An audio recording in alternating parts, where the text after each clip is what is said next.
Hello, everyone, and welcome to What's Next. We're in for a very, very lively hour. I'm joined tonight by two of the feisty ladies of Brexit, I think it's fair to say. So I'd like to, first of all, before we get into the meat of things, say welcome Mandy Childs and Krissy Douglas. Hello. Hiya. Hi.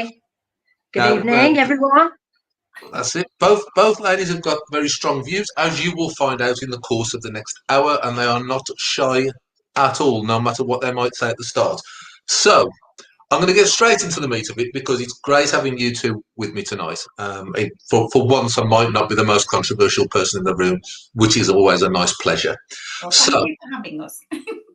It's my pleasure. Thanks for coming on. So let's kick off with a nice, easy one. You're both involved and both show your patriotism with your union flags behind you. You're both involved in supporting Brexit. We've got to the point where Boris tells us Brexit got done. What do you think of the final settlement that we seem to have arrived at? Is it the Brexit that you envisaged? Let's set this ball rolling with Mandy, and then we'll come to Krissy. Is it what you thought we were going to get? In some ways, yes. But obviously, we've still got the Northern Ireland Protocol, which was a sellout to me, and also the fishing. So Ben Habib and June Mummery have been doing an awful lot on it. I can't pretend, like everybody else, really, I think a lot of people know the ins and outs of the Northern Irish Protocol. It was just that I always thought it was the EU slapping us round the head with a big fish, really, and using it as a red herring. And I don't think Boris stood up enough for that. So there's going to be quite a bit of time now going over all these things, and hopefully with the fishing as well. However, having said that, I am ecstatic we're out of the European Union, ecstatic, especially as with all the vaccine trouble that we've had, I think they've showed their true colours. So for me, yeah, I've campaigned an awful lot, as you know, went on marches and all the things, went down London, etc. For me, it wasn't just about the economy; it was about sovereignty, democracy, and yes, there are things that obviously I'm not happy with, like a lot of people. But overall, we are free of those shackles, and it can only get better. COVID withstanding, obviously, but it can only get better from here on in. A cheery thought. Krissy, do you share the optimism and the happiness of the situation we're in? I do, yes, agree. We're out, great, and the vaccine in particular, the situation that we've had with the vaccine shows exactly why it's a good reason to be out. They can't make decisions. You've got to have 27 members to agree fully on most decisions, I believe. Is it, Bill? I mean, obviously being an MEP. Yeah. Agree completely with all you've said. I just think, one of the things as well that's not been mentioned just now is obviously the immigration, which obviously none of us are against immigration. I know, none of us here, those three, are against immigration. I'm sure many people in this country are not against immigration at all. But the whole thing with the boats coming in, it's all illegal immigrants, no passports, we don't know who they are, mostly young men, no families. There must be some control. We have we're short on housing, the public services, the NHS is already, we keep hearing that we must save the NHS. How can we carry on like this? There must be some control. So, yeah.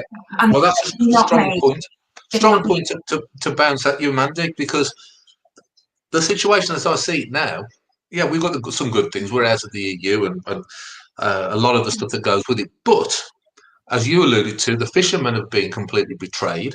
We've still got numbers of people crossing the channel, and we're still paying the French, and then we're having them escorting immigrants over to our country. And we are still tied to paying millions upon millions in divorce payments to the EU.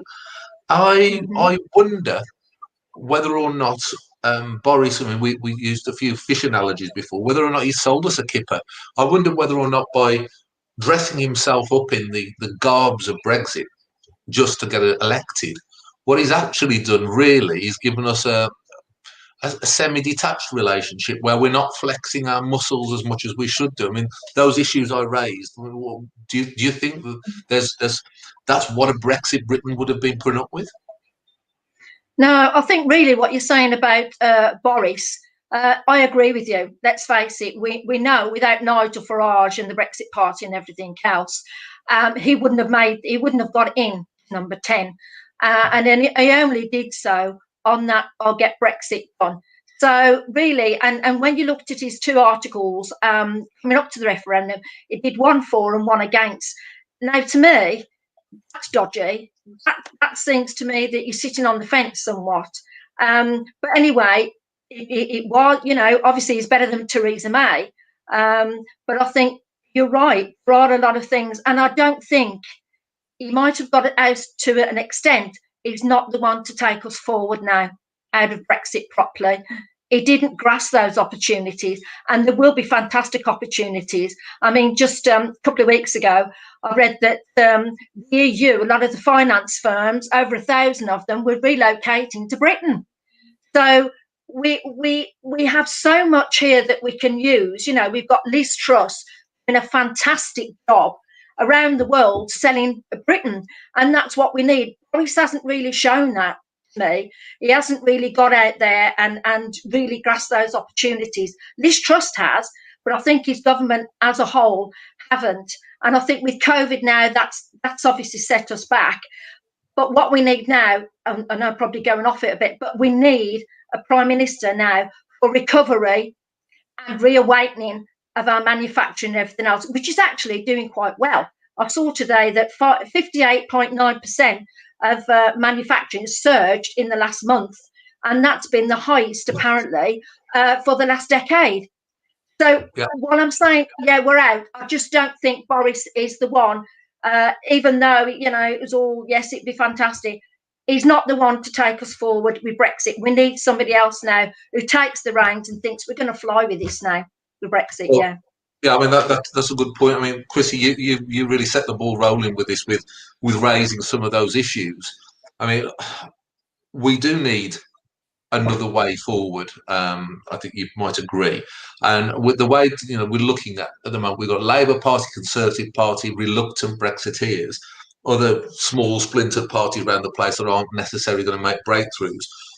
Do you think that people will slip back into a sleepy state and just allow the establishment to give us this watered down Brexit, or do you think that maybe there's still a little bit of anger out there and people are going to still have some fight in them? Krissy, what do you think? I think there's a lot of anger out there, and I think people have become, because of yourselves, people like yourselves that did fight for Brexit, became more involved in politics and realised that we've been lied to for years. I mean, 40 odd years we've been lied to when we were brought into the EU in the first place.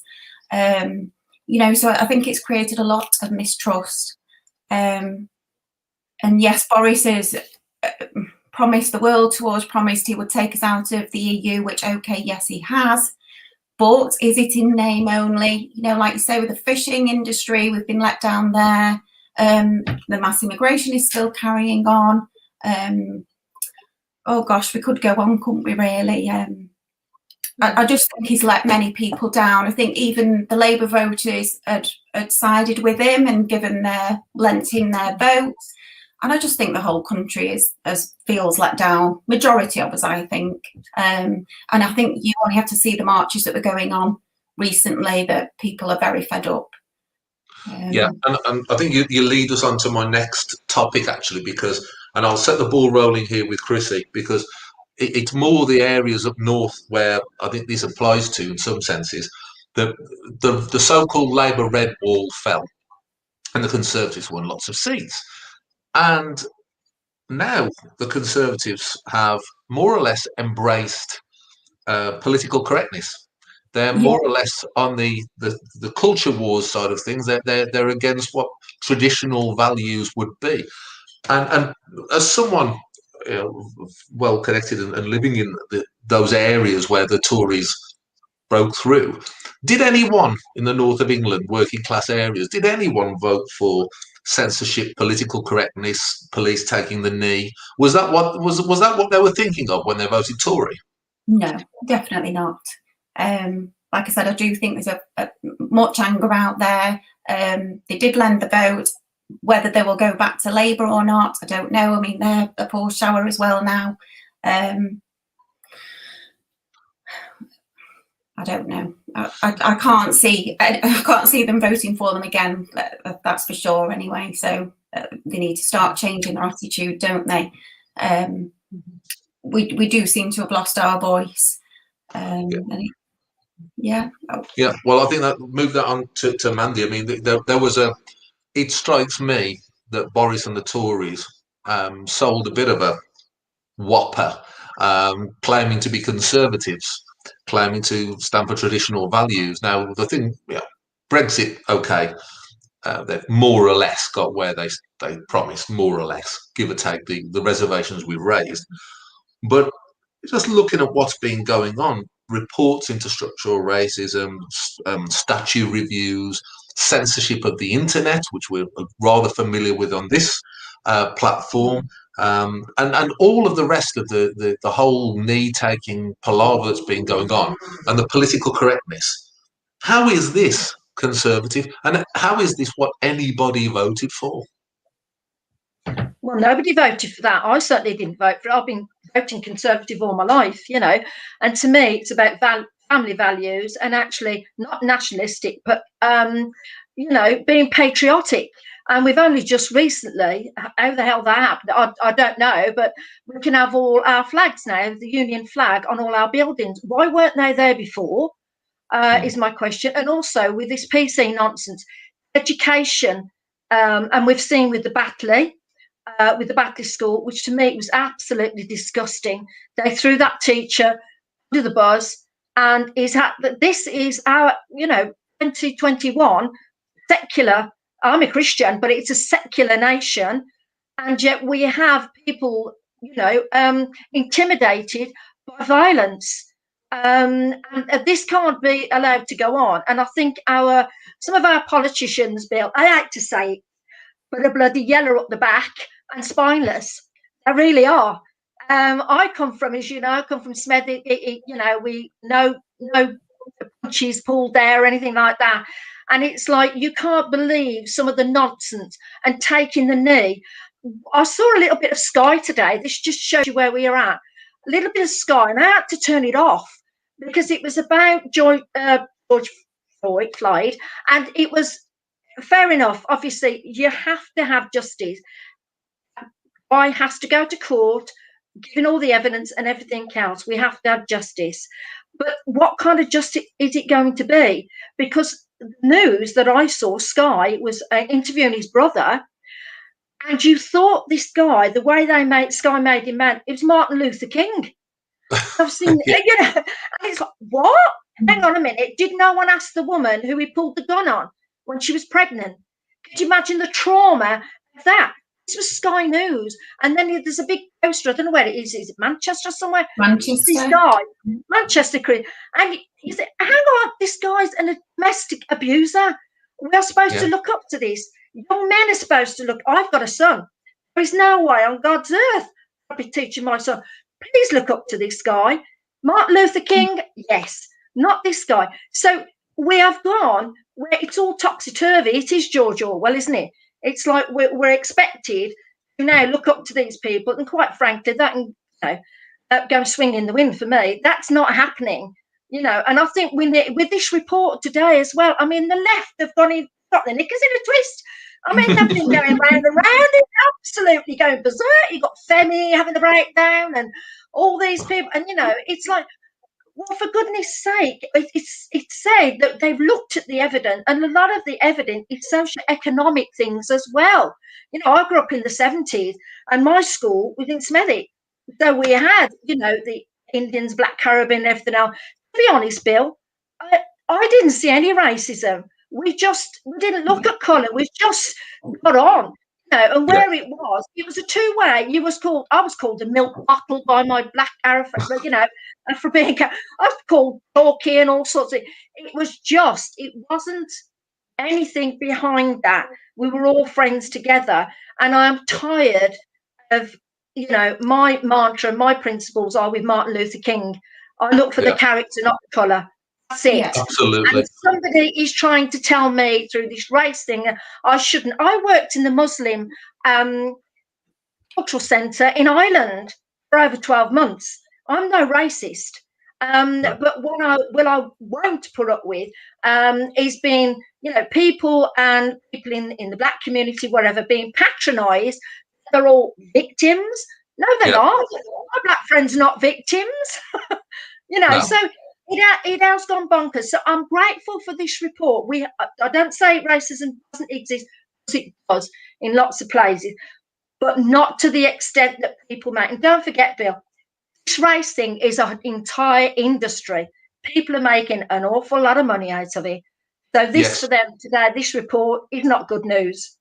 No. Yeah. I mean, this is the thing, I can testify to a similar thing to Mandy. When I was growing up in Wolverhampton, we didn't have those issues either, but I learned what I think it was Gujarati was for a white person who was illegitimate, because that's what I was called all the time, but it didn't bother me in the least. Krissy, Black Lives Matter has taken on, the organisation of Black Lives Matter has taken on this George Floyd canonisation, making a saint of this guy who, to say the least, had a little bit of a difficult past in terms of the law. They've used him as a symbol, and now it's in every part of our lives.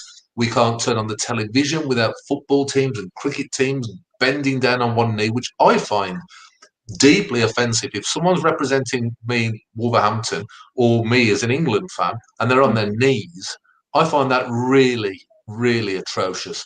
What's your thoughts on the whole BLM movement and their aims and what they've been achieving, what they've been forcing basically by pressure people to do? I just think they're making the situation much worse, and I agree with both of you. I had the same experience at school. I was taught to love all. Skin colour does not matter. I particularly I wouldn't say I experienced any racism towards myself.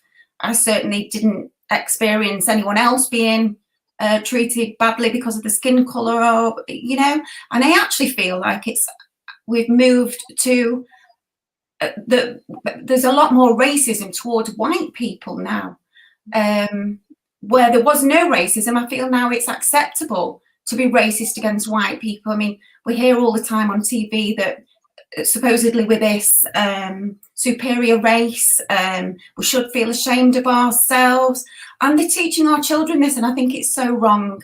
I mean, when I was growing up, as I say, yourselves as well, there wasn't any racism, and like I say, we probably all made jokes about the colour. Well, I don't know, I didn't make jokes about people's colour, but the experiences you both had, and people would laugh. We had fun in those days.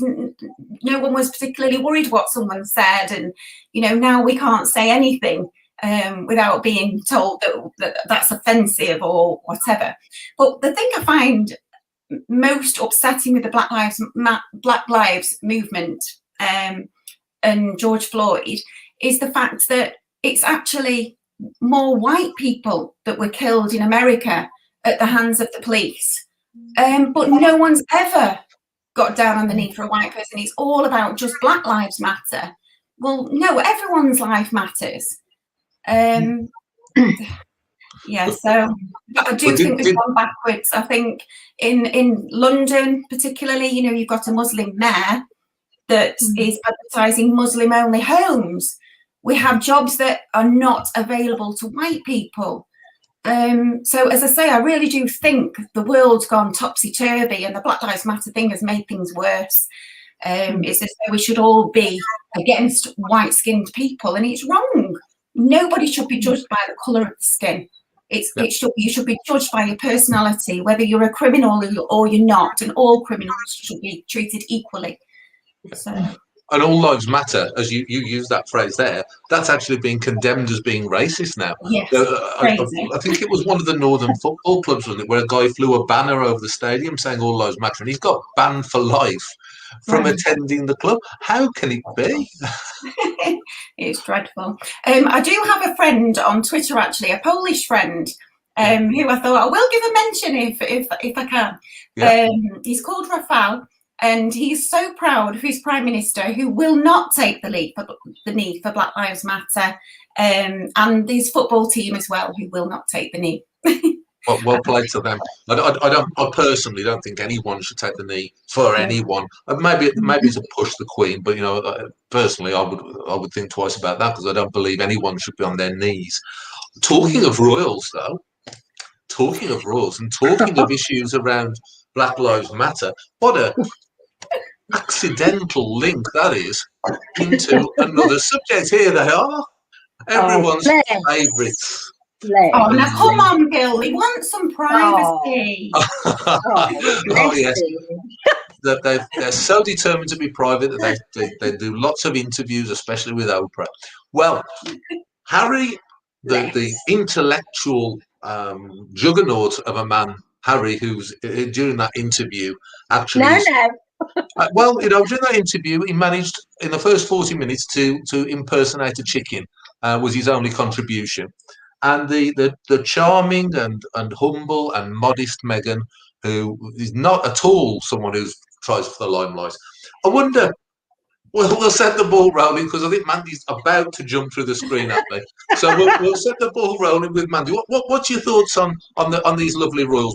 How do you think they're going on? Well, I wasn't going to watch this because I thought all the hype and everything else. I thought, can't be bothered. But, I actually sat and did watch it. And there's two things, really. There's Meghan's health, who I see really as a narcissist, and she is a narcissist. And then there's the damage they've done to the royal family. Going back to Harry first, I unfortunately have been up close and personal with coercion and control.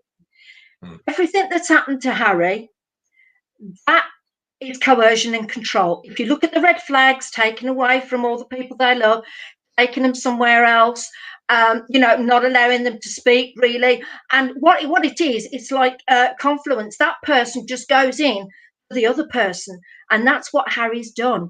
I can't imagine Harry, can you? When he was out in Afghanistan doing his bit, oh, God love him, look at him. Naughty one, Harry, naughty. When he was in Afghanistan and everything like that, it's Afghanistan, and talking like that to the lads. Could you imagine? You ought to think about, your mental, and you ought to. Could you imagine what they'd say to him? And it's very, very sad, because I think truly, Bill, one day the guy is going to wake up and he will probably have a breakdown and realise where have I gone, because he's not there really anymore. I saw that coercion and control, and you can't believe it is a form of brainwashing. But go back to that interview, I think what she was doing, and she's not a very good actress, is she? No. All this and going on with the eyes and the innocent. I thought, innocent, come off it. You're not Diana. You're not 19. You've been around the block, kid. You're 39. Come off it. And married. Yes, yeah, exactly. And to say that about somebody said a comment about his skin. Well, for goodness sake, I've got mixed race marriage people with their children, and they all say, that's what we say. Is it going to be ginger? Is it going to have blue eyes or whatever? I think what they did was, and I'm really, really disappointed in Harry, they didn't slag the Queen off directly, but indirectly they did, because she's the monarchy. They did. And for her, what Oprah did, I thought, oh, God, Andrew Neil wouldn't have this rubbish. Instead of challenging her and saying, well, hang on a minute, you're accusing somebody of being racist. Who were they? When was it? Where's the evidence? Because what you're saying to them is, it's her truth. Well, yeah, we've all got our truth, but we also have to have evidence. You can't say that in the court of law, can you? Well, it's pretty meaningless, isn't it? Truth. Well, that's lovely, kid, but, where's your evidence? I just think it's such a shame, because we had all that wedding. And I felt, hang on a minute, you've just told us she got married 3 days ago. And we were all thought, oh, this wedding's great. She had everything, absolutely everything.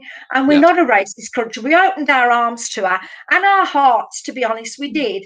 But when I first saw Meghan on the telly and this way before she got married and everything, I said to a friend, something about her I don't like. And unfortunately, it is true. But for the monarchy, if she, as I say now, I suppose it's an insult to Poundland, really, but they've got the Poundland Queen and we've got the real deal. That's it. And another charming picture of the happy couple just came up on the screen there. Krissy, before I come to you, one of our viewers put on a message saying that Harry looks like he's in a hostage video at all times, and that actually does tie in a little bit with what Mandy was saying, because I watched the body language as well on that interview, and there's a lot of, when he's allowed to talk, she touches him and she's looking over very intently at him. Now, I mean, I know I've been taking the mick, but it is a serious subject, and there is coercion and control, it would appear, going on there. He looks like he's in an abused partner in a relationship, and I wonder, I mean, Mandy mentioned it about breakdowns, I wonder if he's actually suffering from some kind of stress, some kind of post-traumatic thing, and she's taking advantage of it. I mean, this is almost demonisation of it, which I don't intend it to be, because I can't stand either of them personally, and I'm a revolutionary who doesn't believe in royal family, full stop. But do you think it's that sinister, Krissy, or do you just think that they both got together and decided, bugger the family, bugger the job, we're just going to run off together? No, definitely not. I think he's been played, and I think she's pretending to Harry that she's Diana. She's trying to play out that she's got the same, being treated the same as her mother was treated, playing on the sympathy. You've got to be careful what you say, haven't you? But my feelings are that he's been totally played, and he's trying to protect her when she's not actually that vulnerable, or doesn't seem vulnerable at all, to be honest. When I look at her, I don't think vulnerable doesn't spring to mind. I mean, a history says a lot, really, doesn't it? I was the same as both of you, you, Mandy, that I was thrilled actually when they got married, and I thought she was beautiful and successful in her own right with her acting and everything. And I thought, okay, she's been married before, but good on them, go for it. And yes, they had a beautiful wedding. What a send-off they got, and what great support from our great country that is not racist. But the video of the wedding shows it all. The support that they had was just tremendous. And no, I honestly think he has been played, and really, really sadly, I think one day he's really going to need his family again, and I just hope that they do welcome him back. So, I mean, hope we're wrong, but yeah, it does appear that way. But I mean, for me, and I'll bounce this off. Thank you. That is exactly where I was heading to. We have a psychic producer on the show today.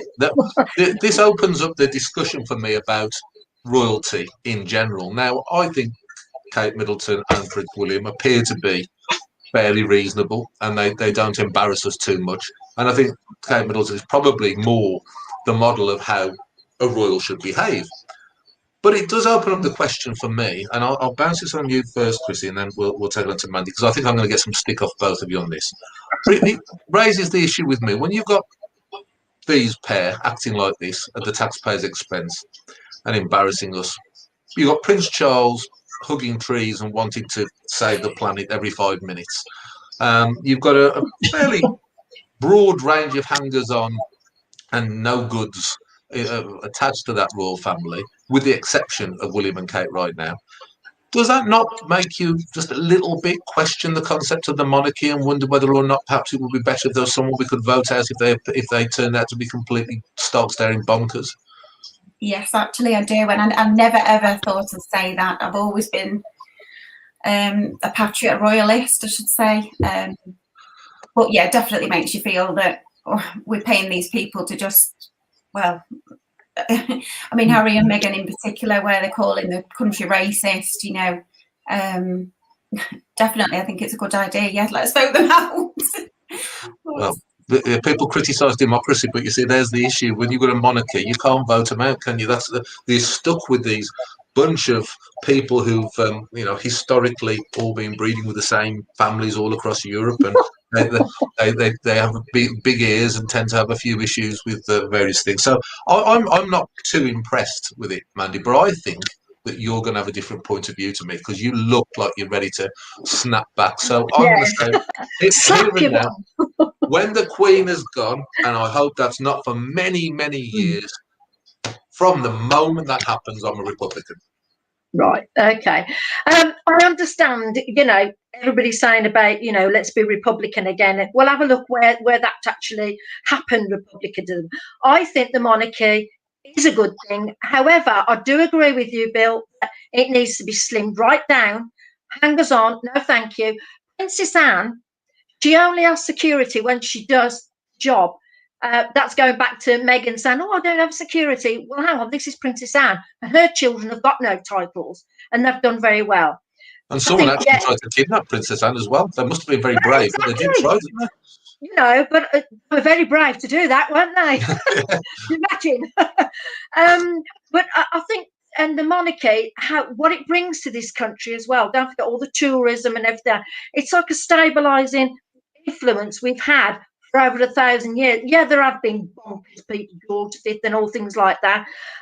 But on balance, I'd rather see monarchy rather than a republic.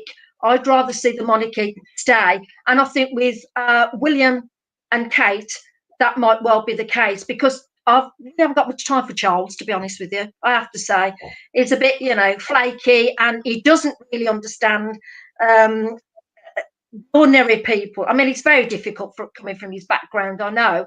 But I think William and Kate being younger, and I think there's another thing about the Queen giving the Commonwealth really to Harry and Meghan, and it was like the Queen, I think, had such expectations for them going forward with the Commonwealth, and that fell apart a little bit. So I'm hoping Kate and William will pick that up, and they seem much more approachable. Kate knows what she was in for. She knew what she was doing. She knew that was going to be the case. And she hasn't put a foot wrong, really. I mean, and she had a load of horrible press. Remember that? Waiter Katie and everything. I mean, she really went through the mill. And so Katie, she's as skinny as a rake. Oh, she's gorgeous. You know, Waiter Katie. Very nice, but she's rather thin. You know, well, yeah, exactly. Oh, bless her. Oh, there she is. Look, she's you know, practicing that wave. Yeah, love her. Classy lady. Very nice, very nice. Yeah, I mean, I do like the money, but I think what they've done to the monarchy, like I said, a two-bit actress can't bring our monarchy down, no matter how much she thinks she is. So for me, I like the monarchy. I think it's very British. It gives something to our country, and a lot of people do love the monarchy. So you might be on your own there, Bill. To be honest with you. You know, mates. It wouldn't be the first time, Mandy. Wouldn't be the first time. And just to wrap up that, because it's going to bring me to something else. There's all these little links coming in, you see. But I think actually, when they were thinking about what the baby was going to be like, they were probably worrying if it was going to be ginger rather than anything else. But anyway, bringing us back round, royals have statues. And statues have been a really controversial thing. And I'll throw this one over to Krissy, because, as we were talking before, BLM and their protest, they like to pull down the occasional statue. They like to vandalise Winston Churchill. They like to do all these things. And, of course, that's all part of our culture and heritage. And now, because they've exerted this pressure, there are reviews going on all around the country from councils looking at which statues should be allowed. And some universities who were set up by people who were, you know, colonialists, paid for the money to set these statues, these universities up, are now ripping them down and replacing them, to my horror, with the evil pixie Greta Thunberg in one case. Now, Krissy, what do you think? Our culture is under threat, our history and our heritage under threat. Do you think that there's anyone with a backbone who can stand up to it? And do you know, how far do you think this is going to go? I feel like Boris is a puppet. He's not showing any backbone at all. And these statues are not dangerous. They are part of our history and they should stay there. No one has the right to take them down. We were not living when those statues were built. Well, I wasn't anyway. Were you, Bill? No, I don't think so. No, I think he was. He was. Yeah, I may have been. Yeah, I'm deceptive. Yeah. I'm actually 300 years old. I do think a lot of these children, or I say children, okay, 20-year-olds, perhaps 30-year-olds, who have been brought up to disrespect our culture. And the teaching is just so far left these days, teaching you to be ashamed of being white, ashamed to be ashamed of your history. We should be celebrating our history. We were the ones that abolished slavery, you know, and I think it's got to start in the schools. And I don't think a lot of these youngsters that are wanting to tear down or destroy statues actually know why they are doing it. I think it's just they feel like it's popular. I think we've got to bring back some patriotism to the country. Absolutely, and I'll tell you what as well. They go on about Churchill. I mean, I'm going to bounce this one at you as well, Krissy. Churchill, big racist, wasn't he? Big horrible man, fascist, evil. Churchill statue. They're quite right, aren't they, to be angry about Winston Churchill? I mean, that's what they've been educated to. He fought against fascism. You know, again, we should be proud of our history. We should be proud of our all we did in stopping the fascism. You know, the Hitler, and you know, where would we be now? Yeah. All our brave forefathers that fought for our freedoms, they're just being given away. Absolutely. Well, Mandy, statues, Churchill being a big racist, and our heritage being offensive. Churchill was a product of his time, as many of these people were. God help us if we hadn't got Churchill. But I think for these tin pot councillors and councils, I work for the NHS and I've done a lot of meetings and things, and some of them you think, are these on the same planet as me, or is it me, or what? But they have no right in any town to look at those monuments and think, right, well, we're going to take them down because it offends somebody. Well, hang on a minute. We didn't vote for this. We didn't vote for, like, Sadiq Khan to take statues down and have his own little commission. Who are these commissioners? You know who they are, Bill? Who's going to decide whether whether they're our capital, by the way, not just Londoners, our capital, our statues should be taken down. No, they shouldn't. And for youngsters to go to these colleges like Cecil Rhodes and that, yes, we know what he did. Yes, all that was going. But if you're going to stand by your principles, then don't have the free education. But they don't, do they? How often do you hear one of them say, "Oh, well, I'm not going here because you know, Cecil"? No, it was free bursary or whatever, sponsorship. So those statues are there for a reason, and I think. You know, when you see the glorious dead and the statues in every little village, usually of a soldier or a lone soldier, everything like that, when do they come for them, Bill? When do they start coming for them? Because they think, oh, war is wrong. Well, yes, we do. People like Hitler don't understand. Well, he was a megalomaniac, you know, and Stalin and all the others. Unfortunately, these people, you do have to stand up. And, you know, while we're on statues and historic buildings and anything like that, churches, what the hell is Justin Welby doing? I mean, really, we've got some beautiful churches. It doesn't matter whether you're religious, whether you're Christian or whatever. Just look at the history of some of these beautiful churches. They are part of our history. And I know they're going to go for statues, but you wait, they will go for those churches as well. And that's part of our history. So who gets to decide that, Bill? That's what I want to know. Who gets to decide that? And why can't we decide these, you know? Commissars and commissioners, like in every communist takeover of a country. And that's exactly what I believe that we are seeing in every respect, a communist takeover of this country, the heritage and culture being trashed statues being torn down. Churches will be next. Churchill vilified, even though many of these people, they might want to think about the fact he worked with Lloyd George on some of the early social security and benefits type payments that stopped the really poor being in trouble. But they don't think of this. But while we're on the subject of communist takeovers of the country, Krissy, how's lockdown treated you? Well, for me personally, it hasn't been very good because my husband was made redundant at the start of lockdown. Only within the last 3 to 4 weeks did he get a new job. So thankfully, that was a relief. But he's not alone. So many have lost their jobs. So many have lost their livelihoods. The poor pubs, I mean, they put so much money into making the houses acceptable, for the social distancing and everything. So how much money have they spent there to be shut down again? And I wonder just how many will actually open up again. So many lives have been destroyed. Suicide must definitely be on the up. Depression is certainly high amongst the children, highest than it's ever been.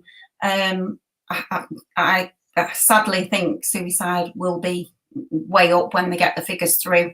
Not that they're admitting it.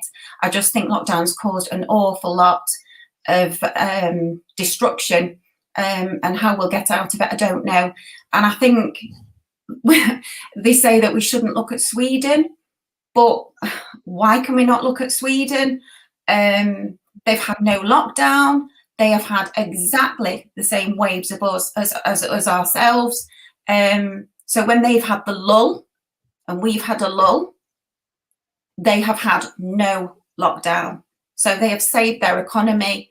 They've saved people's livelihoods. And I was actually looking at the figures today, the most recent figures that are out there.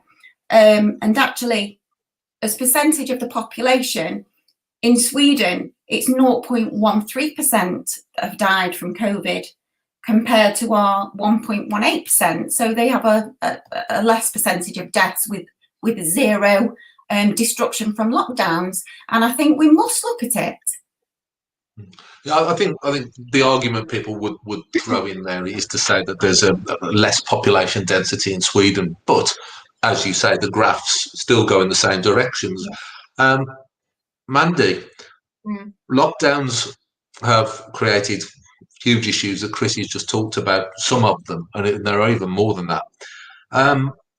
For a virus with a 99.7% recovery rate, were they the only option? Have they been worth it?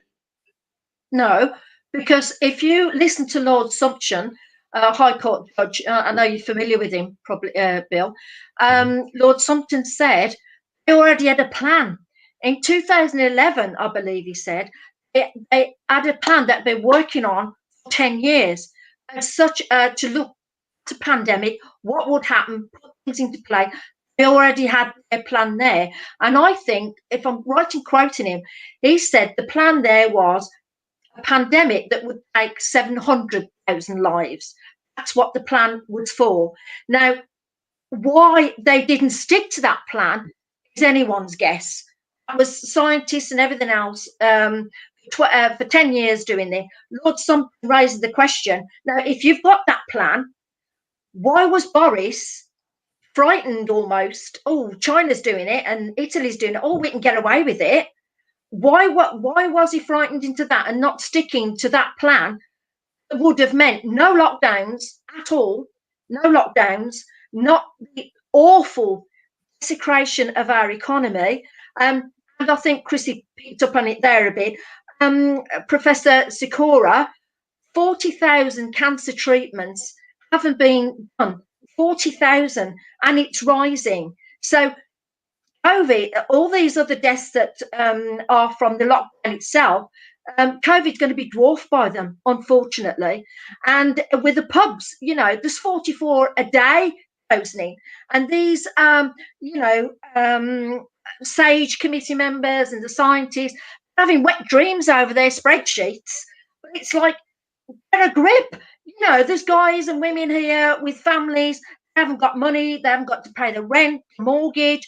And another thing, while I'm on the subject, Have you noticed not one MP, not one, who's making some of these laws, not one has come out in sympathy with their constituents who are losing their livelihoods up and down this country and said, I feel your pain, we're in it together. Hey, I ain't going to take a 20% cut. I'm not going to take any cuts in my wages. And No. I can guarantee you, if they did, if they had to, and these scientists and everybody else, then things would be a lot different. The lockdowns, and I'm going to Texas, Bill. I've just read that apparently in Texas, after 3 weeks, they've thrown the masks off, 3 weeks, and it's still going down all the cases. And I've just read as well before I come on air that in the masks now, especially the cheaper ones from China, the cheaper ones have got formaldehyde or whatever they call it. They've got chemicals in them. It's not good, and it's causing breathing problems. So from all this, I think are you talking about ethylene oxide? No, formaldehyde. Do you know what they pickle things in? I can't say the word, formaldehyde, something like that. There's another one as well. I can't remember the name of it. But they're saying the scientists are having a look at those masks now, especially the cheaper one. And don't forget, they've got coloured in them, the blue and everything, the dye. So all in all, this, and as Krissy said, depression and the mental health. And do you know what it is as well? I think what it is saying to everybody, it's hopeless. We're going to have to look after you. We'll do it for you, the government. While they're doing all that, then they're taking your civil liberties from the other hand. Exactly. And people need to wake up and see what is going on in this country. You just want to go into those committee rooms and say, have you ever had to get your mortgage paid? Have you ever scrimped on, 40 quid a week? Have you ever built up a business in this country? Well, the answer is no. Exactly. Yeah. Now, Krissy, is it? I mean, Mandy's given us I couldn't have said it better myself, and I agree with everything she said. And are you going to join up with us to saddle up and go to Texas? Are you going to give up on the situation here, or do you think? And this is a serious point of it, because all these civil liberties have gone, and we are completely controlled realistically. Was it Boris and the government panicking? Was it Sage and advisors having perhaps their own agenda? Or do you think there's something more? And I'm not asking you to give a full detailed breakdown of what you think it might be, but I'm just asking the question, where would your instincts lie on this? Because everything's changed in 12 months. Yeah. Why do you think that is? I'm extremely concerned with Boris because, originally he wanted to go with the herd immunity and no lockdown. It just does appear that he's just a puppet. Whether we could get anyone in this situation that will stand by the people of this country, I don't know. Whether they are able to or not. What's going on behind the scenes, I don't know. But one thing I am really concerned about is the World Economic Forum. What's his name again? Sorry, Klaus Schwab, I think his name is. Yes, Klaus Schwab. The man with the fancy outfits. This going into transhumanism, and it frightens the life out of me. But I see that Boris is supporting this. It's on the government website that they're supporting transhumanism. And are these lockdowns to go forward in that particular way? What's transhumanism? Well, it's sort of robotics and people actually having chips in them. I know it sounds absolutely crazy, but if people do actually take the time to read from the World Economic Forum, they will see for themselves, basically. And obviously it's making humans eventually to be more intelligent, that will have driverless cars.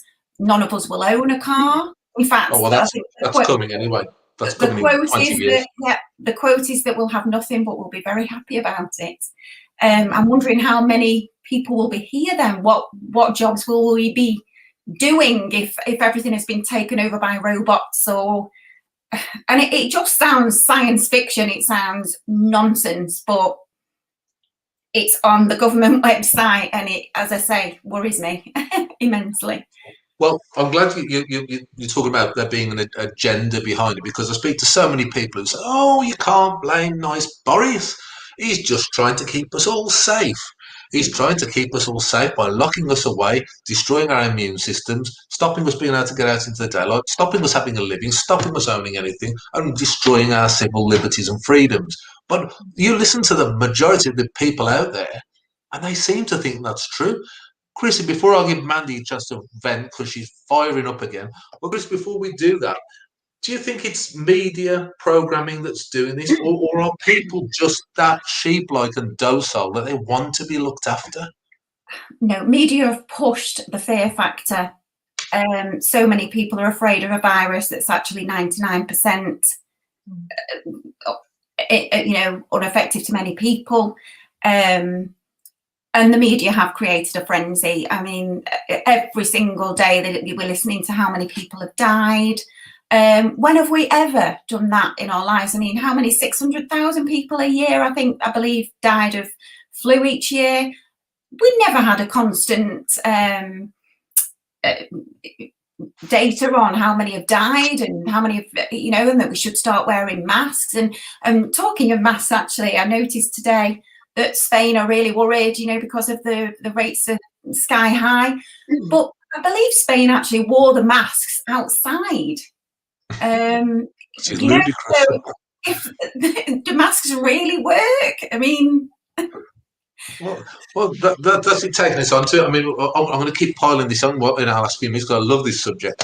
Mandy, masks, lockdowns, all the rest of it, complete waste of time. Don't make the slightest bit of difference. They're tools of control. And Boris and co have got an agenda, whether it be the one of the World Economic Forum or a green one. What do you think? Okay. Well, I think, I agree with Krissy. There is something going on. I'm not a conspiracy theorist or anything like that. But when you look at it, it's like a jigsaw. All the pieces are coming together. If you look, you have to look and you have to have your own mind. And that, and I agree with Krissy, this fear factor, what the behavioural scientists have done, is absolutely ethically and morally against anything they should be using it for. And to keep people in perpetual fear, basically that knackers their immune system anyway. It really does. And I think that there is something going on. It's one of those things, isn't it, Bill? You just can't put your finger on it. It's all these little things. You think, no, that can't be right. Surely that can't be right. And then they come out with, and now he's going to announce something on Monday about COVID passports for going in the pub or the theatre. Well, I won't be going in them. No, there's no way. And another thing on the jabs as well. What is this when people say, have you had the jab? Have you had the jab? Look, my stance is I'm taking the Fifth Amendment, or in this country, no comment, because I don't want to be judged. Oh, you're not a good person then because you didn't have the jab, or oh, you're a good person because you did. Let's leave that. That's personal information. And I think, stop dividing us. But, that's what communism does. It divides you, And I think at the moment, the devil's playing the best tunes, Bill. But, we're fighting back. We'll fight back. Well, I've always thought he did, actually. But that's another subject. But I think when it comes to vaccines and jabs and passports, we'll get into this, Krissy. We'll get into this. Passport internal. I mean, I'm unlike Mandy, I'll quite openly say I've been harassed so many times to have COVID jabs, flu jabs. It's like they think I'm a dartboard. I don't want any of them. I'm not interested. I'll trust in my own health, and if that doesn't work, then it's my lookout. Right, but that doesn't matter, because you could say it like I do, or you could say it like Mandy does, because everyone's going to know. Because if you want to leave the house to go anywhere, you're going to have this internal passport / ID card. Is that the real aim of where it's all being headed? I think everyone should be very concerned at why the government are pushing this vaccine. And there's too many questions for me. It's totally unethical to create a vaccine passport. It's ridiculous. Not only that, I mean, that they talk about the vaccine not being, doesn't stop you getting the virus. It doesn't stop you transmitting it. So why the need for a passport to say that you have it anyway? How many people in the country have actually got natural immunity? Have they got the antibodies already? They're pushing this onto the children who are so at such a low risk. I think it's totally wrong. And we do not know what the long-term effects could be from the vaccines. We do know in the past, you know, with the swine flu, how a year down the line, there were problems with, you know, and God hope that there is no long-term effects from these vaccines. But to push them on children who are not at high risk is just so wrong, in my opinion. And just to clarify that, for the social media police and YouTube and everyone else, we are not saying don't take a vaccine. No, we are not questioning. We're no. not questioning it. We don't want you to shut us down because we expressed an opinion you might not like. So please bear that in mind, social media and thought police. So, Mandy, Krissy's pretty much taking this on to the next level and telling us about how this is happening. No. That's nothing to apologise for. It's my job to make sure that the powers that be know that we obey their every word. Mandy, this is a communist takeover of most of the free world. We're being made to have IDs. We're being monitored. We're having everything taken off us. And I put it to you that while people have died of COVID, and it's awfully tragic for those who have, and people have been made very ill, none of this is anything to do with the virus. No, I think I wouldn't agree with you perhaps 3 months ago. Having looked at everything now and looked the way it's going, it's like, hang on a minute, Boris is saying on one hand, data, not the dates. And yet the deaths have gone down, hospitalisations have gone down, cases have gone down. And yet he's not saying, oh, well, in that case, we can move it forward. You know, we can move it forward a bit, you know, bearing in mind the urgency. There seems to be no urgency, Bill, with at all. And as for the jab, and go back to what Krissy was saying, you having to explain, I am not against anyone having the jab or not having it. What I am saying is it should be our choice. We are grown-ups. We can choose for ourselves whether we want this vaccine or not. And I really believe that. And all this nonsense about you've got to have them go here and there and everything else, when they say it's not compulsory, that is coercion, you know, and there are supposed to be laws against this. But yes, on the bigger picture, there is something happening. But, you know, Bill, we've got to start waking up the parents as well. I see, you know, Krissy saying about the children. God help the person who tried to put that into my son's arm. And it's like, what is wrong with these parents? You know, why aren't they looking at this instead of just going along? And that's been, me, I can't believe it. It's British people, really. It's, you know, they're not thinking, you know, they don't seem to be wanting to do the hard task of actually thinking it through and saying, I know better for my life, not the government. But the government has turned that on the head. We've never had that before. You know, the relationship between government and individual, it's now the state that's got the power. Wrong place to be, to be. And we need to fight it. People have lost the ability for critical thinking. Coming up to the last few seconds of things, Krissy, we are in a terrible situation. State power grab, and no one seems to be questioning it. Or if they do, they get closed down. Yeah. Do you think that it's something that there's hope we can resist, or are we going to just have to, in the end, just fall in line like everyone else? I hope everyone will start standing up. I do think the tide is turning. People have had enough, and I think they're seeing more and more every single day. People are waking up, and I don't think they will put up with much more. Like you say, they're not losing out on lockdowns, are they? Yeah. No. And final quick word, Mandy. Are you going to fall in line, or are you going to keep on saying what you think? I think I know the answer. Come on. Fall in line. I've never done it since I was little, so I'm not going to do it now, mate. I'm 63. No way. Fair play. Well, there you go, and I'll join the club as well because, unusual as it seems, I won't join in with the crowd either. So there you go. But it's been a lovely hour, ladies. I've really enjoyed it. I knew it would be lively, and I knew we'd have plenty to say. I wish we had longer because it's been a cracker. But I just want to say, as it comes to the last few minutes, thank you very much, Krissy and Mandy, for coming on the show tonight. It's been a real pleasure. Nice to meet you, Krissy. Thank you, and nice to meet you, Mandy. And everyone who watches this, please share it round, show your friends. The resistance is out there, free thinkers, critical thinking.